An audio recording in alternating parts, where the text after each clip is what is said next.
October 14th, 1942, 3:17 p.m., 8,000 feet above Stalingrad. Captain Alexander Pokryshkin pulls back on the stick of his P-39 Airacobra, and the nose comes up hard. Below him, the city is burning. Smoke from 1,000 fires rises like black pillars into the autumn sky. The Volga River cuts through the chaos, separating the ruins of Stalingrad from the steppes beyond. Pokryshkin's wingman calls out a warning in Russian. 6 bandits, high and fast. Messerschmitt Bf-109s, the Luftwaffe's best. They're diving from 12,000 feet, coming out of the sun. The classic attack position. Pokryshkin should be dead. Every tactical manual, every combat veteran, every instructor at flight school would tell you the same thing. The Bf-109 is faster, climbs better, turns tighter at high altitude. 6 against 2. Altitude advantage. Experience advantage. The Germans have been fighting for 3 years. They've killed over France, over Britain, over North Africa, over Russia. They know what they're doing. Pokryshkin has been flying the P-39 for exactly 3 weeks. 3 weeks ago, he thought it was a joke, a death trap, an American fighter so bad that even the Americans didn't want to fly it. The British tried it and sent it back. Unsuitable for combat operations, the RAF report said. Too slow. Can't climb. Useless above 15,000 feet. The engine is in the wrong place, behind the pilot instead of in front. The 37mm cannon jams. The thing tumbles into flat spins if you're not careful. When the first P-39s arrived in Russia via the Lend-Lease program, Soviet pilots took one look and laughed. This is what America sends us? This is supposed to fight the Luftwaffe? 3 weeks ago, Alexander Pokryshkin was one of them. He flew the airplane once and filed a report. Critical deficiencies. Recommend rejection. Now he's hunting Bf-109s in it, and in about 90 seconds, he's going to kill 3 of them. What happens next will change Soviet fighter tactics for the rest of the war. The P-39 Airacobra, the fighter nobody wanted, the airplane that failed in every other air force, is about to become the deadliest weapon in the Soviet arsenal. By the end of the war, Soviet pilots flying P-39s will have destroyed more German aircraft than any other Allied fighter type on the Eastern Front. For the top 5 Soviet aces will fly Airacobras. The highest-scoring Allied fighter pilot of all time will fly one. All because Alexander Pokryshkin figured out what everyone else missed. But first, let's talk about how spectacularly the P-39 failed everywhere else. December 1938. Buffalo, New York. Bell Aircraft Corporation. Larry Bell, the company founder, is looking at a radical new fighter design. The engineer, Robert Woods, has done something insane. He's put the engine behind the cockpit. In 1938, this is heresy. Every fighter aircraft in the world has the engine in the nose. The propeller is on the front. The pilot sits behind the engine. That's how airplanes work. That's how they've always worked. But Woods has a different idea. Put the engine in the middle of the fuselage, behind the pilot, connected to propeller with a 10-foot drive shaft that runs between the pilot's legs. This frees up the nose for weapons. Big weapons. A 37mm cannon firing through propeller hub, plus 2.50 caliber machine guns in the nose, plus 4.30 caliber machine guns in the wings. The advantages are obvious. Centralized mass, better weight distribution. All the guns firing along the center line, no convergence issues. Devastating firepower. The disadvantages are less obvious, but they're there. The drive shaft is complex, prone to failure, adds weight. The center of gravity is weird. The aerodynamics are compromised. Engine cooling is a nightmare. The Army Air Corps looks at the design and sees a future. They order 13 prototypes. The XP-39 flies for the first time on April 6, 1939. It's fast. 390 miles per hour at 20,000 feet. That's competitive with anything flying. It climbs well. It handles reasonably. The 37mm cannon works, sort of. Sometimes it jams, but when it fires, it's devastating. The Army loves it. They order 80 production aircraft. Then they make changes. Remove the turbocharger. The turbocharger is what lets the engine maintain power at high altitude. Without it, the P-39 becomes a low-altitude fighter. But turbochargers are expensive, complicated, prone to failure. The Army decides the weight savings and reliability are worth it. This decision will haunt the P-39 for its entire service life.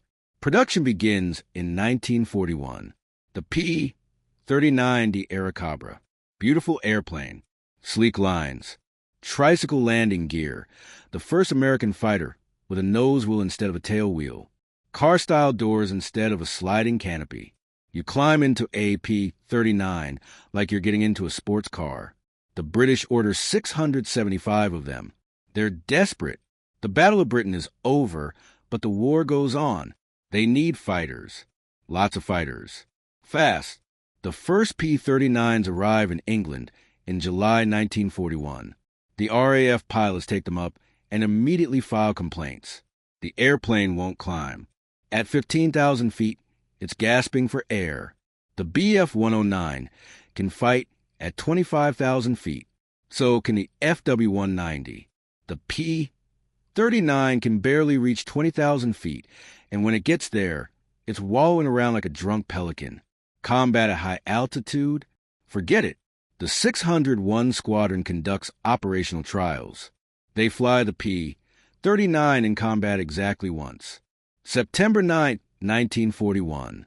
A single sortie over France. 2 aircraft lost. No German fighters destroyed. The squadron commander's report is scathing. The aircraft is completely unsuitable for operations over enemy territory. The RAF sends the P-39s to training units or ships them overseas. Anywhere but the front lines. The Americans have better luck, barely. The P-39 sees its first American combat in the Pacific. New Guinea, 1942. The 8th Fighter Group flies them against Japanese Zeros. The results are mixed. The P-39 is faster than the Zero in a straight line. The 37mm cannon, when it works, can blow a Zero out of the sky with one hit. But the Zero turns better, climbs better, has better range. The pilots make it work through sheer skill and aggression, but nobody's happy with the airplane. I'd rather be flying anything else, one pilot says. Another calls it a dog with fleas. Then the P-39 start arriving in Russia. The Alaska-Siberia ferry route, Alsib, 6,000 miles from Great Falls, Montana to Krasnoyarsk in Siberia. American pilots fly the airplanes to Fairbanks, Alaska. Soviet pilots take over and fly them the rest of the way through some of the worst weather on Earth. Mountains, ice storms, temperatures dropping to 60 below zero. 1 out of every 7 aircraft is lost in transit. Crashes, weather, navigation errors. The pilots who make it through are exhausted, half frozen, but they bring the airplanes. The first P-39s reach Soviet units in late 1941. The pilots look at them and don't know whether to laugh or cry. This is what the Americans are sending? The engine is in the wrong place. The controls are labeled in English. The instruments use miles per hour in feet instead of kilometers and meters. The thing is a car door. Who puts a car door on a fighter? Senior Lieutenant Grigory Rechkalov, who became the 3rd highest scoring Soviet ace, sees his first P-39 in December 1941. It looked like a toy, he says later. A rich man's toy, not a weapon of war. They fly it anyway. Orders are orders. The first combat sorties are disasters. Soviet pilots try to use the P-39 the same way they use their Yak-1s and Lag-3s. High-altitude interceptions. Climbing attacks. Energy fighting. The P-39 fails at all of it. The Bf-109 can climb higher, dive faster, accelerate better. Soviet pilots are dying. Then Alexander Pokryshkin starts to figure it out. Alexander Ivanovich Pokryshkin was born March 6, 1913, in Novonikolayevsk, Siberia. His father worked at a power plant. His mother raised 6 children.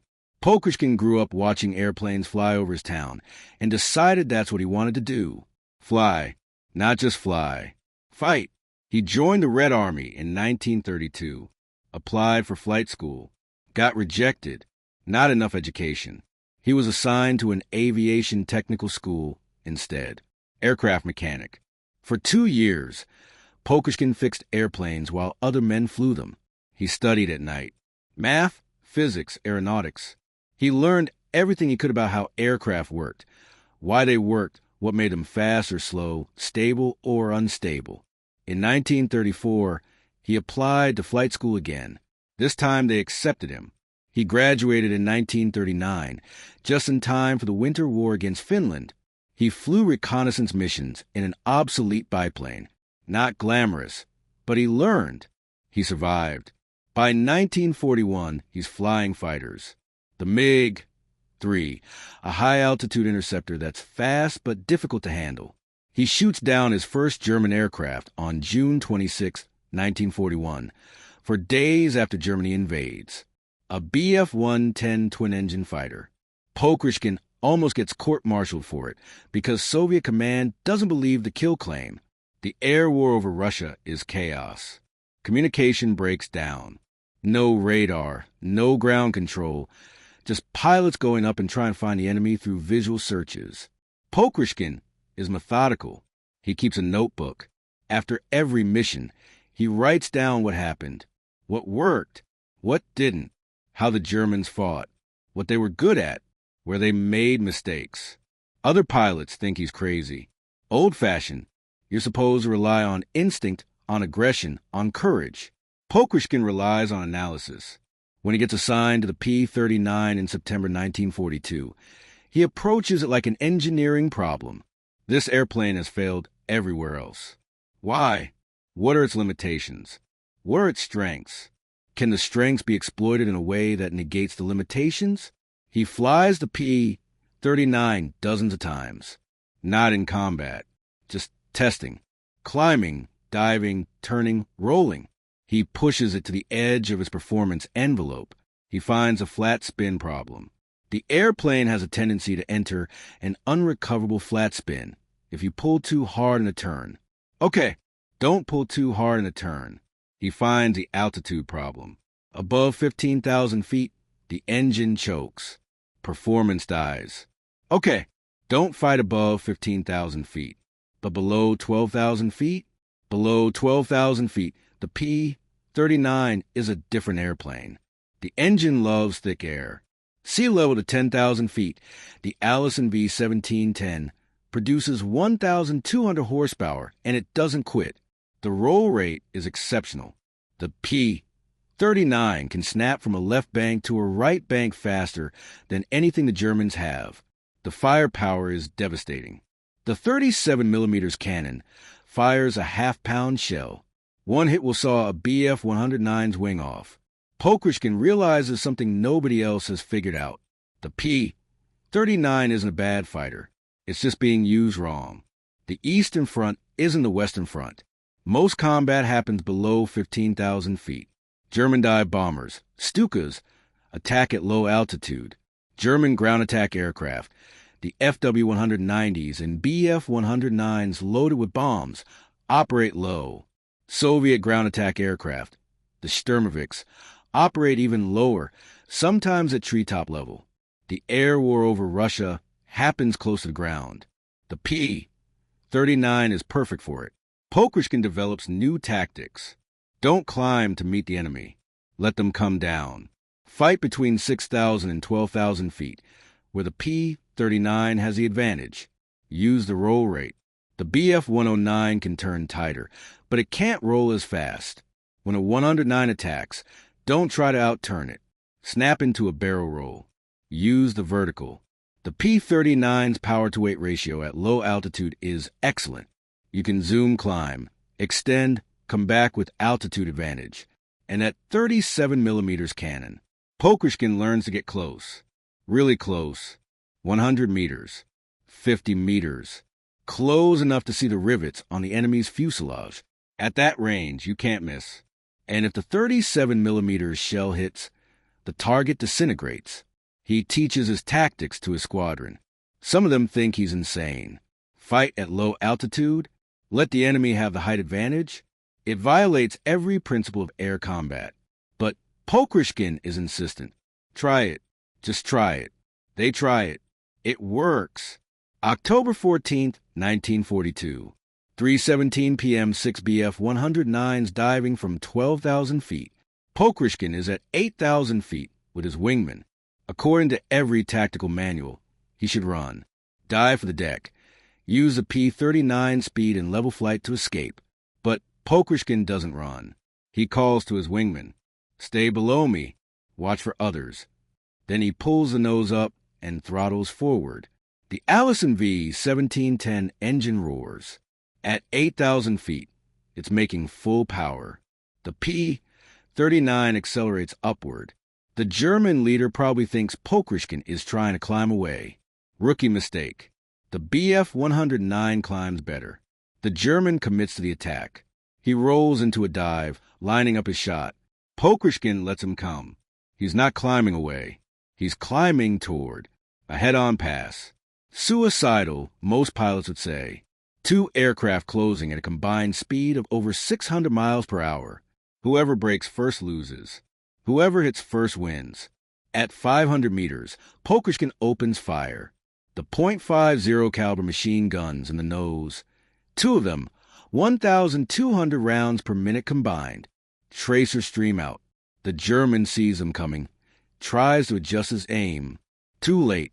At 300 meters, Pokryshkin fires the 37mm cannon.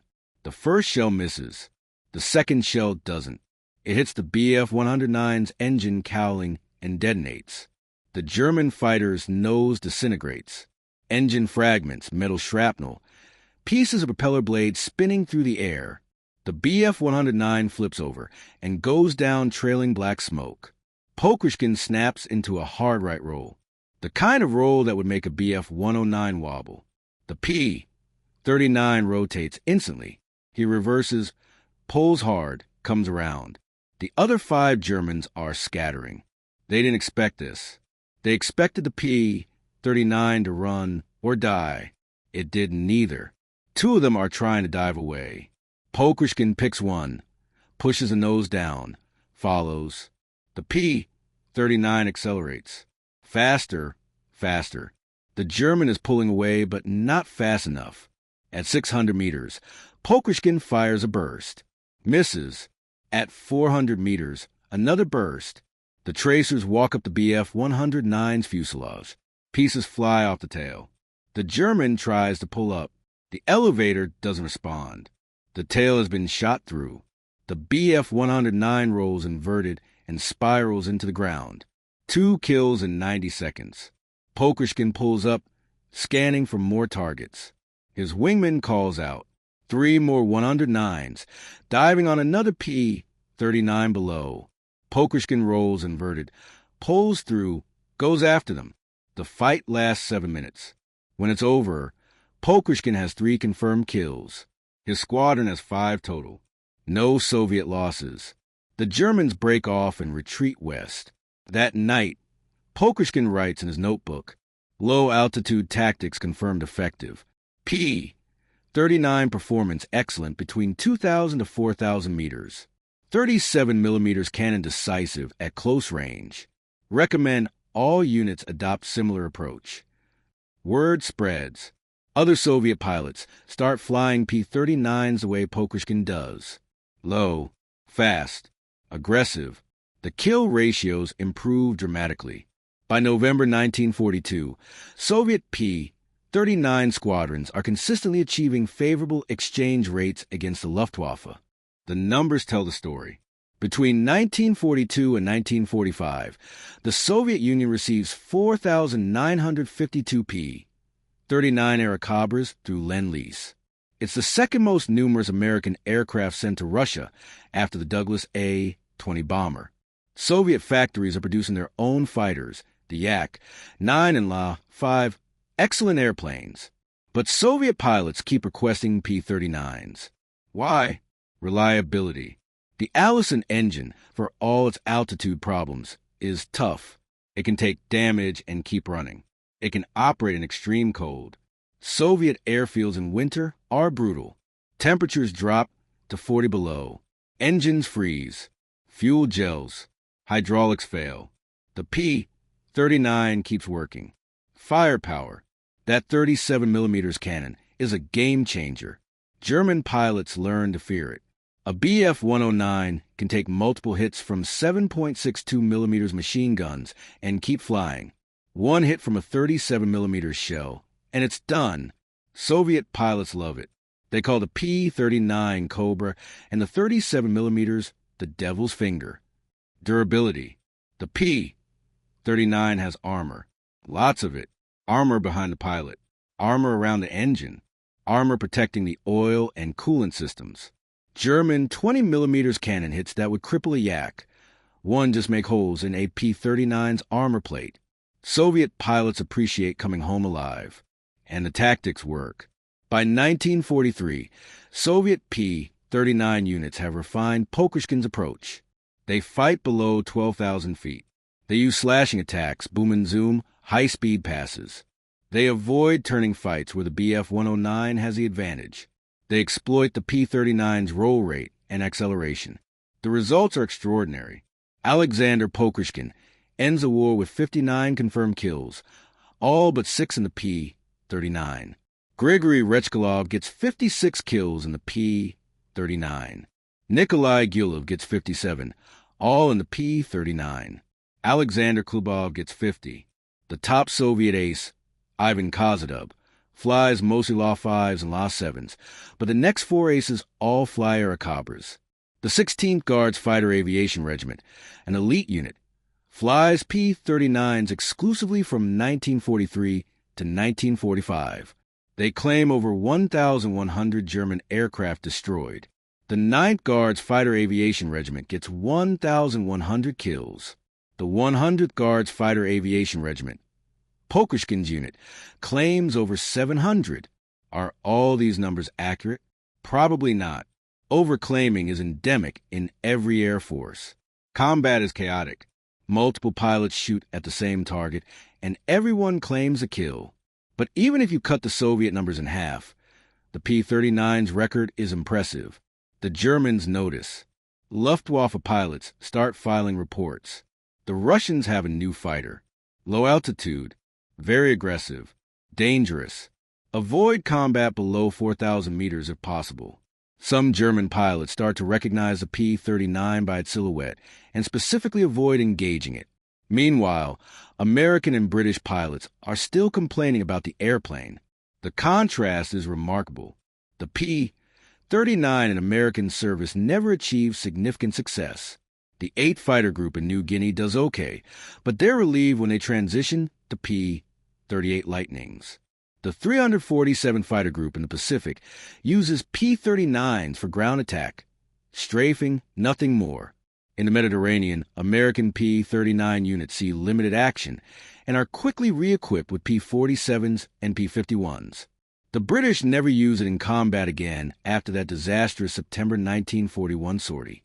But in Soviet hands, the P-39 becomes legendary. Why? The difference is doctrine. American and British doctrine emphasizes high-altitude combat, bomber escort, intercepting high-flying enemy aircraft. The P-39 can't do that. Soviet doctrine emphasizes low-altitude combat, ground attack, supporting ground forces, destroying enemy fighters operating below 15,000 feet. The P-39 excels at that. The difference is also maintenance. American maintenance practices are conservative. If something isn't working perfectly, ground the aircraft. Soviet maintenance is improvisational. If something isn't working perfectly, fix it with whatever you have and get the airplane back in the air. Soviet mechanics learned to maintain the P-39 in conditions that would horrify American crew chiefs. Dirt runways, no heated hangars, minimal spare parts. They make it work. And the difference is pilot training. American pilots train to fight according to doctrine. Soviet pilots, especially by 1943, trained to exploit their aircraft's specific advantages. Pokryshkin literally writes the manual. His tactical innovations are distributed throughout Soviet fighter aviation. His students become instructors. The tactics spread. By late 1943, the Luftwaffe is fighting a losing battle over the Eastern Front, not just because of the P-39, of course. Soviet production is ramping up. Yak-9s, La-5s, thousands of them, all excellent fighters. The Germans are being ground down by attrition, but the P-39 contributes significantly to Soviet air superiority. April 19, 1943. Kuban, southern Russia. Pokryshkin is now a major commanding a regiment. He's flying his P-39 on an escort mission, protecting Sturmovik's attacking German positions. The sky is full of aircraft. 40 Sturmoviks, 20 P-39 escorts, and somewhere above, German fighters. They come down at 1 p.m. 30 Bf-109s and FW-190s. The Germans have altitude, numbers, position. Everything favors them, except Pokryshkin is ready. He's been ready for this since October 1942. Cobras, echelon right, maintain altitude. His regiment stays at 8,000 feet. The Germans expect him to climb. They don't. The Germans commit to the attack. Big mistake. When the first German fighters dive past, Pokryshkin's unit rolls. 20 P-39s, rolling in unison impossibly fast. They're on the Germans' tails in seconds. The 37mm cannons open up. One FW-190 explodes. Another trails smoke. The Germans try to extend to dive away and use their speed. But at 8,000 feet, the P-39s are just as fast. Faster, even. The dogfight descends to 5,000 feet. Now the P-39s are in their element. They're out-turning the Germans, outrolling them. The firepower is overwhelming. Every P-39 has a 37mm cannon and 4.50 caliber machine guns. The combined firepower of Pokryshkin's regiment is like a flying artillery battery. In 20 minutes, the battle is over. 14 German aircraft destroyed. 3 more probables. Soviet losses. 2 P-39s damaged. No pilots killed. The Sturmoviks complete their mission unmolested. Pokryshkin lands with 4 kills. His total is now 32.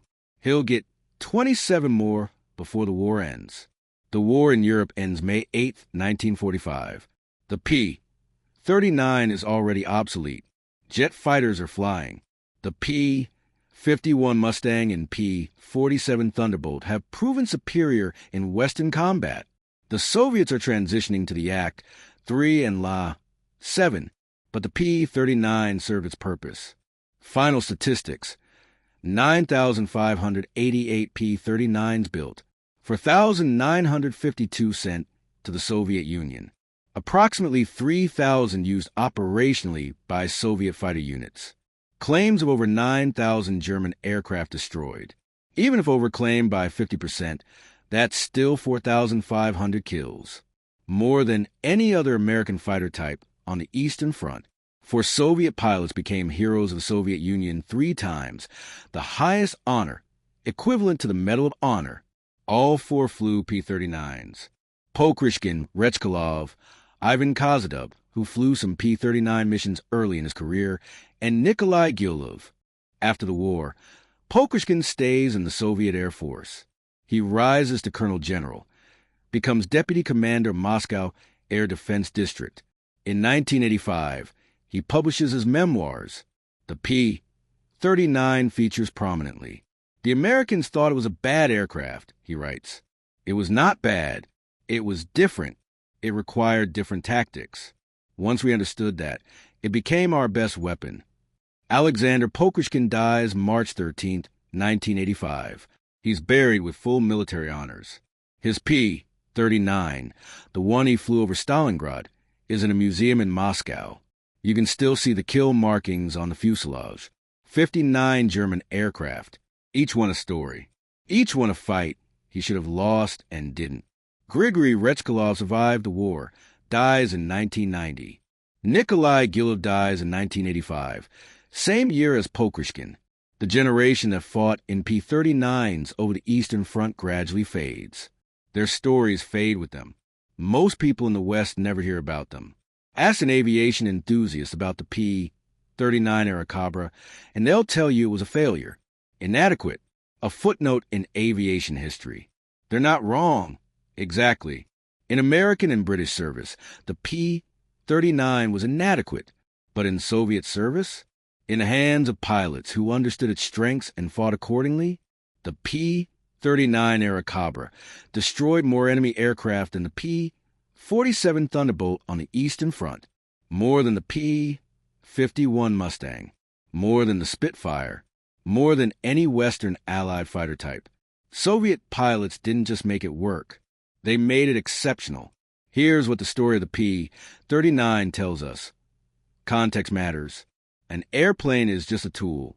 A tool is only as effective as the person using it and the context in which it's used. The P-39 failed at high-altitude combat because it was designed for something else and then used wrong.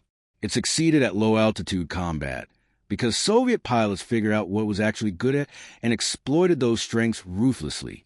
The same airplane. Different war. Different tactics. Different results. The Americans built it. The British rejected it. The Soviets turned it into a legend, not because they were better pilots, though many of them were excellent, not because they were braver, though they fought with tremendous courage, but because they were willing to look at a failed airplane and ask a different question. Not what's wrong with this aircraft, but what is this aircraft good at? That question, asked by a methodical Siberian pilot with a notebook, changed the air war over the Eastern Front. By the time Alexander Pokryshkin was done, the P-39 Airacobra wasn't a joke anymore. It was a weapon, a deadly, proven, feared weapon.